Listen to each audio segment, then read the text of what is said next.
Hey everyone, welcome or welcome back to my channel. If you are new to this channel, hello, my name is Shagun and you are watching Learn with Shagun. So as you all know that there is a series of carbohydrates running on my channel और जिसमें I have uploaded many videos. Video is regarding the epimerization, the concept of epimerization.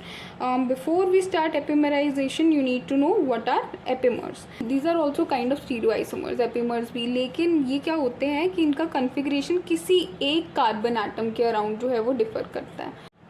मतलब the compounds जिनका जो configuration है that differs only around one single carbon atom, those are regarded as epimers. अब अगर एक epimer को अगर आप दूसरे एपिमर में कन्वर्ट कर रहे हैं, ओके, तो वो उस प्रोसेस को then that process is known as epimerization. Okay, तो मैं एपिमर्स को कुछ अच्छे से एक्सप्लेन कर देती हूँ पहले आपके लिए.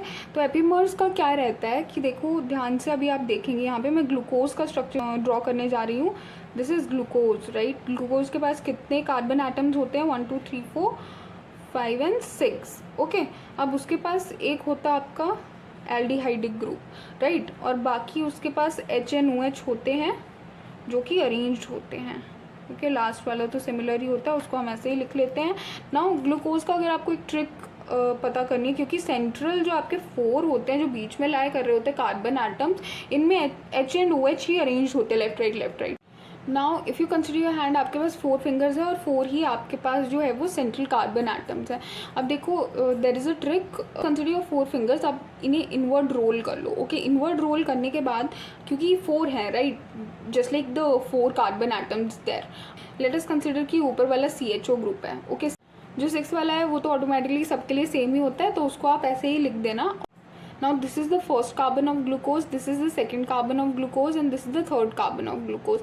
अब आप ये सोचो कि आपके जो नेल्स हैं these are the OH group. Okay, inward जितने भी होंगे वो आपके OH ग्रुप जो है वो राइट हैंड साइड में क्लोज्ड होंगे. और टेक 1 फिंगर आउट एंड जो आपका थर्ड वाला, फर्स्ट सेकेंड थर्ड वाला जो OH ग्रुप है that would be on the left side. तो ये लेफ्ट साइड पे आपका OH ग्रुप प्रेजेंट है, बाकी सब आपके इनवर्ड प्रेजेंट है. तो इस तरीके से आप लर्न करके इसको यहाँ पे हमें पता है कि अरेंजमेंट कैसी है. बाकी सब के हमने H इसी तरफ प्लेस करने हैं, राइट. अब क्या है कि this is the structure of glucose, right. अब ये जो ग्लूकोज है first, second, third, fourth, fifth, sixth, right. अब कोई ऐसा अनदर कंपाउंड जिसका कि बैकबोन बिल्कुल सेम है, जो नंबर ऑफ एटम्स हैं वो भी बिल्कुल सेम है, ठीक है, उसके पास जो ग्रुप्स लग रखे हैं वो भी बिल्कुल सेम है. अगर कोई ऐसा आ जाता है, ये देखो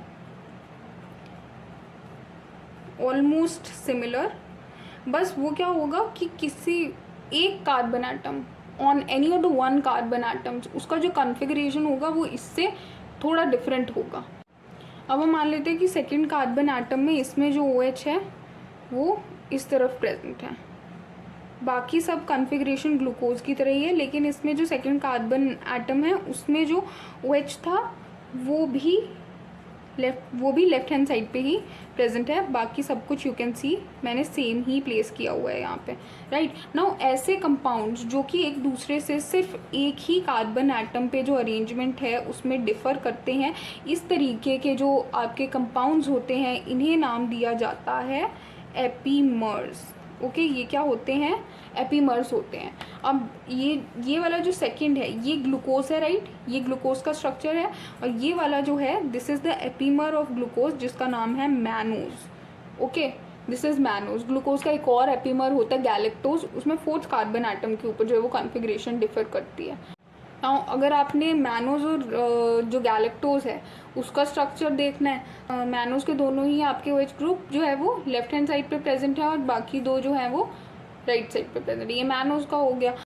नाउ मैंने एपिमराइजेशन का बताया कि उसमें क्या होगा कि कन्वर्जन होगा किसी एक एपिमर का दूसरे में। अब मैंने बताया ग्लूकोज क्या होता है, मैनोज क्या होता है, उनके स्ट्रक्चर भी बता दिए।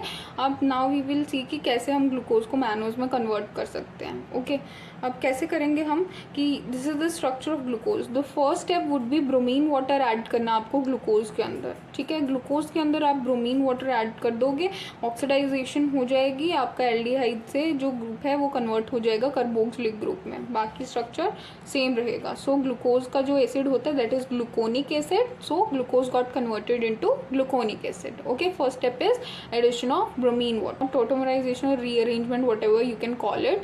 जो ग्लूकोनिक एसिड है वो मैनोइक एसिड में जो है वो चेंज होता है सोल्यूशन के बीच में ही। ओके, कुछ रीअरेंजमेंट के थ्रू, जिसमें मैनोइक एसिड जो होता है ग्लूकोनिक एसिड बनेगा तो कुछ टाइम के बाद ऑटोमेटिकली कुछ ग्लूकोनिक एसिड जो है वो मैनोइक एसिड में कन्वर्ट हो जाएगा।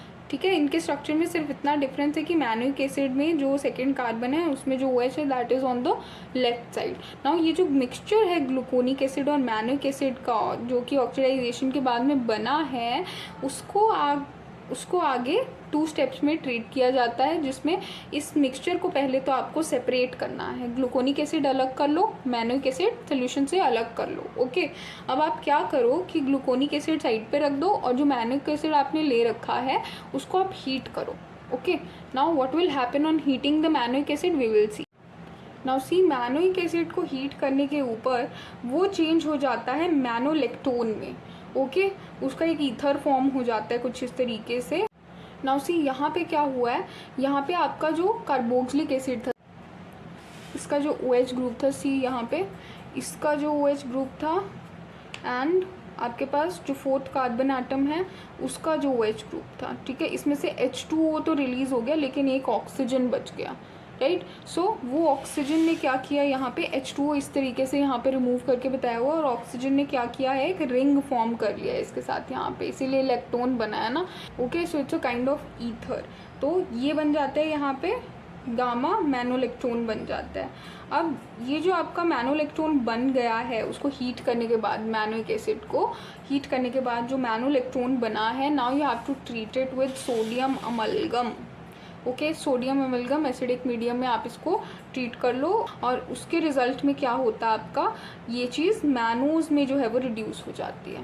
Okay, you after treating it with sodium amalgam you finally get the D mannose from D glucose. जो आपने इनिशियल चीज़ ली थी reactant that was glucose only, और उसका एपिमर एंड में आपको मिल गया ट्रीटमेंट के बाद D mannose. Okay, D mannose में clearly you can see the difference between D glucose and mannose. Look, क्या डिफरेंस है, सिर्फ एक कार्बन एटम के ऊपर, सेकंड वाले के ऊपर डिफरेंस है, बाकी सब सेम है। That's why these are epimers. So this is how we do the epimerization. This is it for this video. I hope you found something useful in this video, and for more videos like this stay tuned to my channel. Thanks for watching.